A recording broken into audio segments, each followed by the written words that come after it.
Hello everyone, welcome to commerce study solution. मैं सुमन और आज हम करते हैं एंटरप्रेन्योरशिप का एक पॉइंट, स्कोप ऑफ एंटरप्रेन्योरशिप। बाकी इसके बेसिक्स हैं कुछ टॉपिक, वो हम पहले ऑलरेडी वीडियोस में डिस्कस कर चुके हैं, तो आप प्ले लिस्ट में जाके जो फाइनल ईयर की प्ले लिस्ट है वहाँ से आप चेकआउट कर सकते हैं। तो करते हैं स्टार्ट। स्कोप एंटरप्रेन्योरशिप का क्या है? एंटरप्रेन्योरशिप का स्कोप है वो बहुत ही वाइडर है, ब्रॉडर है, डिफरेंट सेक्टर्स में, डिफरेंट सिस्टम में। यानी कि जो एंटरप्राइजेस क्या होते हैं, एक बिजनेस होते हैं जो स्मॉल लेवल पे, मीडियम और माइक्रो मतलब इस लेवल पे जो लोग अपने बेस के ऊपर जो वर्क करते हैं, ठीक है। तो इनमें गवर्नमेंट भी हेल्प प्रोवाइड करवाती है, क्योंकि इकोनॉमी डेवलपमेंट में या इकोनॉमी को हाईग्रेड करने में, ओवरऑल ग्रोथ और डेवलपमेंट में एंटरप्राइजेस का बहुत ही इंपॉर्टेंट रोल होता है। तो इसका जो स्कोप है वो बहुत ब्रॉडर है, यानी कि हर एक जगह जो फील्ड है या इकोनॉमिक सिस्टम है या सेक्टर है वहाँ पे एंटरप्राइजेस का स्कोप रहता है, यानी कि वहाँ पे उन सभी फील्ड में अकॉर्डिंग टू इंटरेस्ट क्या है पर्सन वर्क कर सकते हैं। तो फर्स्ट ऑफ ऑल क्या है कि जो स्कोप है इसको मतलब बेसिकली टू पार्ट्स में डिवाइड किया गया है। एक तो हमारा है इकोनॉमिक सिस्टम एंड दूसरा है डिफरेंट सेक्टर, यानी कि डिफरेंट इकोनॉमिक सिस्टम के हिसाब से और डिफरेंट इकोनॉमिक सेक्टर के हिसाब से। तो जो डिफरेंट हमारा इकोनॉमिक सिस्टम है, इसमें क्या होता है, हमारा जो इकोनॉमिक सिस्टम है हम पहले भी कर चुके हैं और इनफैक्ट ये बात कई बार कर चुके हैं। जब भी हमने इको पढ़ी है, +1 से स्टार्ट कर देते हैं हम। इकोनॉमिक सिस्टम में क्या आता है, 3 तरह की इकोनॉमी होती है, कैपिटलिस्ट, सोशलिज्म या capitalism, socialism and mixed economy, ठीक है। तो उनमें अलग अलग स्कोप बताया गया है कि कैपिटलिज्म सबसे पहला है कि एंटरप्रेन्योरशिप एंड कैपिटलिज्म है, इसके अंदर इसका क्या स्कोप है। एंटरप्राइजेज है, फर्स्ट ऑफ ऑल हमें इनका मीनिंग पता होना चाहिए। थोड़ा मैं बता देती हूँ, होप सो आपको क्लियर हो। कैपिटलिस्ट इकोनॉमी क्या होती है, टोटली प्राइवेट इकोनॉमी होती है, ठीक है। इसमें क्या होता है, गवर्नमेंट का रोल बहुत नाम मात्र होता है, थोड़े बहुत रूल्स एंड रेगुलेशन बना दे ताकि पब्लिक साथ चीटिंग ना हो। अदरवाइज क्या होता है कि टोटली क्या है, प्राइवेट सेक्टर होता है, प्राइवेट के हाथों में होता है। इसमें जो प्राइजेस हैं गुड्स के वो भी क्या है, डिमांड एंड सप्लाई के बेस पे डिटर्मिनेट किए जाते हैं, सिलेक्ट किए जाते हैं, डिसाइड ओवरऑल मार्केट में कितनी कॉस्ट आई है, कितनी डिमांड है, कितनी सप्लाई है, इसके हिसाब से। और जहाँ पे मतलब बेनिफिशियल होता है इनका, मतलब मेन पर्पस क्या होता है, प्रॉफिट का होता है। तो जो मेन हमारा रहता है प्रॉफिट मैक्सिमाइजेशन का, जो प्राइवेट सेक्टर है वो इन्हीं में आते हैं कि हमें प्रॉफिट अर्न करना है, अच्छा स्कोप है प्रॉफिट का, ठीक है। और जो प्राइस है वो हम डिटर्मिनेट करते हैं अकॉर्डिंग टू कॉस्ट कितनी आई है, ओवरऑल डिमांड एंड सप्लाई क्या है उसके हिसाब से, और जो टोटल प्राइवेट का है। तो इन्हीं में जो एंटरप्राइजेस है ना, इसका क्या है, एंटरप्राइजेस का इसमें बहुत इंपॉर्टेंट रोल रहता है। कैसे कि जो ये क्या करता है कि जो हमारे डोमेस्टिक मार्केट है ना उसको कंट्रोल करता है कंपटीशन के हिसाब से, कि हमें किस चीज़ के ऊपर, किस में ज़्यादा बेनिफिट मिलने वाला है, किस तरीके से कहाँ हम इन्वेस्ट करें। यानी कि हमें एक एंटरप्रेन्योरशिप है, एक पर्सन है वो बिजनेस कर रहा है, तो वो किस पर्पज, वो क्या सबसे पहले देखेगा, प्रॉफिट किस में ज़्यादा होगा। तो कैपिटलिस्ट है, ये तो होता ही प्रॉफिट मैक्सिमाइजेशन के लिए है कि हमारा जो प्रॉफिट है वो मैक्सिमाइज करना है। तो यहाँ पे क्या होगा कि उसी फील्ड में हम जाएंगे, हम देखते हैं कि कंपटीशन देखते हैं, कंपटीशन ज़्यादा होता है वो ही क्या होता है, उसमें प्रॉफिट ज़्यादा होता है। उसी को स्टडी करके पूरा देख के उस को हम सेटअप करें, उसी के अकॉर्डिंग मार्केट में हम रन करें, तो उसका हमें बहुत अच्छा बेनिफिट मिलता है। तो एंटरप्रेन्योरशिप का इसमें बहुत इंपॉर्टेंट रोल रहता है कि वो डोमेस्टिक मार्केट को क्या करता है, कंट्रोल करता है, उसको कंपटीशन को एज्यूम करके। नेक्स्ट आता है एंटरप्रेन्योरशिप एंड सोशलिज्म। सोशलिज्म क्या होता है, टोटली गवर्नमेंट का होता है, इनका मेन पर्पज क्या होता है, वेलफेयर का होता है, ना कि प्रॉफिट अर्न करना होता है। ये टोटली गवर्नमेंट के द्वारा, ये जो गवर्नमेंट है यही इनके अंदर क्या है, पॉलिसी बनाती है, फ्रेम तैयार करती है कि किस फ्रेम के अकॉर्डिंग हमें वर्क करना होगा, ठीक है, क्या रूल्स एंड प्रोसीजर होगा, क्या रूल्स एंड रेगुलेशन होंगे, वो सब के सब कौन डिटर्मिनेट करता है, गवर्नमेंट डिटर्मिनेट करती है, सरकार के द्वारा डिसाइड किए जाते हैं। टोटली गवर्नमेंट का होता है कि इसमें गवर्नमेंट है वो उस फील्ड में जाती है, बेसिकली गवर्नमेंट है वो उस फील्ड में जाती है जिस फील्ड में प्राइवेट सेक्टर नहीं होता, यानी कि जिसमें ये लोग नहीं आएंगे ना वहाँ पे ये, क्योंकि जो प्रॉफिट, जहाँ प्रॉफिट मिलेगा वहाँ पे अपना सेटअप कर लेंगे। तो एंटरप्रेन्योरशिप है वो भी इसमें अपना इंपॉर्टेंट रोल करता है कि जो वेलफेयर का है, मेन पर्पज, मेन मकसद इनका वेलफेयर करना होता है, लेकिन इसका मतलब ये नहीं होता कि इसमें प्रॉफिट नहीं होता। तो गवर्नमेंट भी उसमें क्या है, अलग अलग स्कीमें देती है, अलग अलग सिस्टम लॉन्च करती है, ताकि जो लोग हैं वो इसके साथ जुड़ें और वेलफेयर भी हो, और उन लोगों को एंटरप्राइजेस देगी, उन लोगों को ऑप्शन देगी वर्क के, उनको असाइन करेगी कि हाँ इसमें आप इन्वेस्ट कर सकते हो, जिसके थ्रू आप इनकम गेन कर सकते हो। That is also entrepreneurship, business का उनको दे रहा है। ठीक है। थर्ड आता है मिक्स्ड इकोनॉमी। मिक्स्ड इकोनॉमी के अंदर क्या होता है, दोनों, यानी कि ये दोनों का प्लस रहेगा, कैपिटलिज्म का और सोशलिज्म का, दोनों का प्लस है। यानी कि कुछ जो कैपिटल गुड्स होंगी ना, बेसिकली जो कैपिटल गुड्स होंगी वो किसके अंडर होंगी, गवर्नमेंट के अंडर होंगी, यानी कि उसको गवर्नमेंट देखेगा, अपने अकॉर्डिंग लेके चलेगा। और जो कंज्यूमर गुड्स होंगी ना, वो क्या होंगी, प्राइवेट सेक्टर के पास होंगी।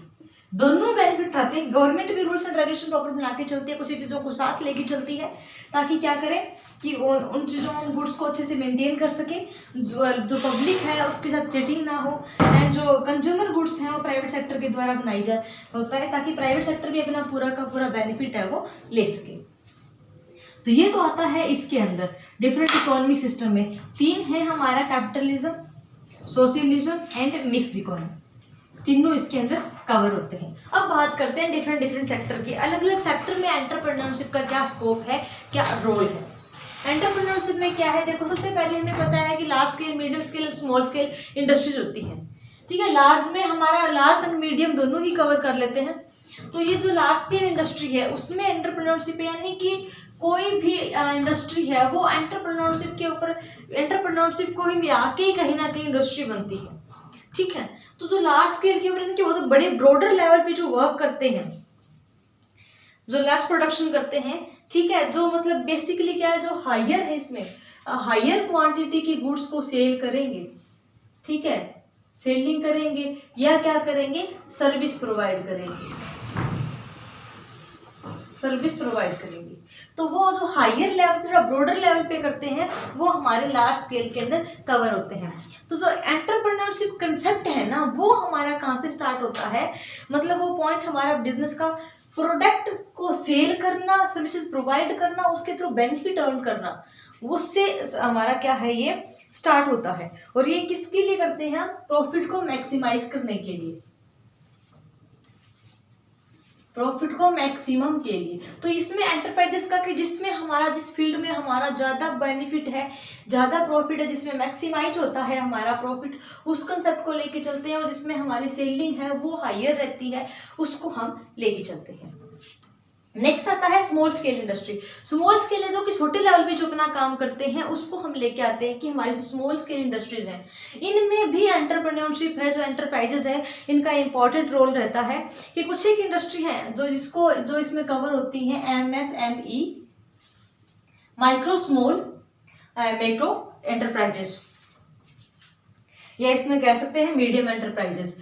यानी कि माइक्रो, स्मॉल और मीडियम दोनों के दोनों एंटरप्राइजेस हैं वो इसी के अंदर इंक्लूडेड होते हैं, जो क्या है एक स्मॉल लेवल पे वर्क करते हैं। तो उसमें यही भी जो आगे प्रोवाइड करवाना, जो लार्ज स्केल इंडस्ट्री है ना, उसका बेस है ये, इसका बेस है ये स्मॉल स्केल। तो इसमें भी काफ़ी हद तक स्कोप होता है एंटरप्रेन्योरशिप का, कि वो अपने उसके अकॉर्डिंग अपना बिजनेस से सेटअप कर सकते हैं, उसमें एंटर कर सकते हैं। नेक्स्ट आता है एग्रीकल्चर। एग्रीकल्चर चाहे रूरल का हो या अर्बन एरिया, दोनों में ही क्या प्रोवाइड करवाता है, क्या जैसे दोनों में ही अपनी क्या है इनकम और डेवलपमेंट को प्रोवाइड करवाता है। किसी भी फॉर्म में हम करते हैं, एग्रीकल्चर है तो एग्रीकल्चर बहुत ही इंपॉर्टेंट रोल। और इंडिया की बात करें तो इंडिया में एग्रीकल्चर का बहुत ही इंपॉर्टेंट रोल होता है, क्योंकि 70% के नियर अबाउट जो हमारी पब्लिक है वो एग्रीकल्चर के ऊपर डिपेंड है, और हमारी ग्रोथ और डेवलपमेंट है वो भी एग्रीकल्चर के ऊपर बहुत ज़्यादा डिपेंड है, क्योंकि पब्लिक उसके ऊपर डिपेंड है। 70% लोगों का इनकम का सोर्स एग्रीकल्चर है। तो एग्रीकल्चर बहुत ही इंपॉर्टेंट हो गया। तो इसमें इसकी अलग अलग एग्रीकल्चर से रिलेटेड हर एक फील्ड आता है जो एग्रीकल्चर से रिलेट करता है। तो उसमें भी काफ़ी एंटरप्राइजेस हैं, मतलब उसमें काफ़ी इसका स्कोप रहता है कि उसमें हम अपने बिजनेस को सेटअप कर सकते हैं। नेक्स्ट आता है tourism and hospitality. Tourism and hospitality क्या है, बेसिकली ये सर्विसेज हैं, ये सर्विसेज के अंदर काउंट होता है।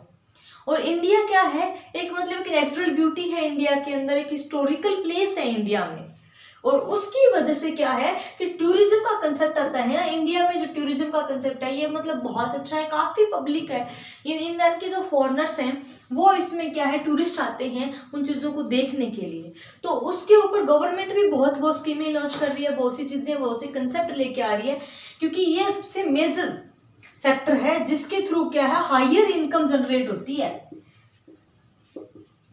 तो इस फील्ड में क्या है, काफी स्कोप है, काफी चांसेस हैं, क्योंकि जो बहुत सारे टूरिस्ट आते हैं, उन जो टूरिस्ट प्लेस हैं हमारे पास, जितने भी हमारे पास हिस्टोरिकल प्लेस हैं, उनको और अच्छा बनाना, ताकि वो टूरिस्ट प्लेस अच्छे से मेंटेन रह सके, वो और बने रहें, ताकि वो लोगों को अट्रैक्ट करें अपनी तरफ। तो वो जो सर्विसेज है ना, इसको और प्रोवाइड करना, इसका जो हमारा ओवरऑल जो सर्विसेज चलती हैं, ये मतलब मिलियंस में इसका टर्नओवर आता है। सबसे बड़ा मतलब ये इंडस्ट्री मानी जाती है टूरिज्म की।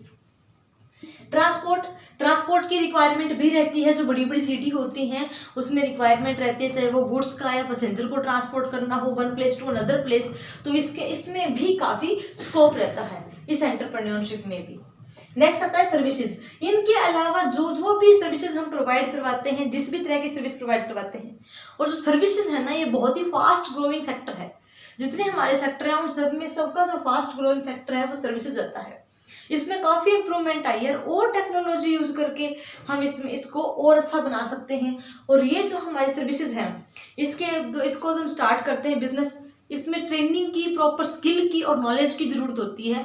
बाकी इसमें जो कॉस्ट है वो बहुत लो आती है, बट इसमें क्या है, हमें प्रॉपर ट्रेंड होना पड़ता है कि जो भी हम फील्ड ले रहे हैं उसकी सर्विसेज हमारे पास प्रॉपर आनी चाहिए।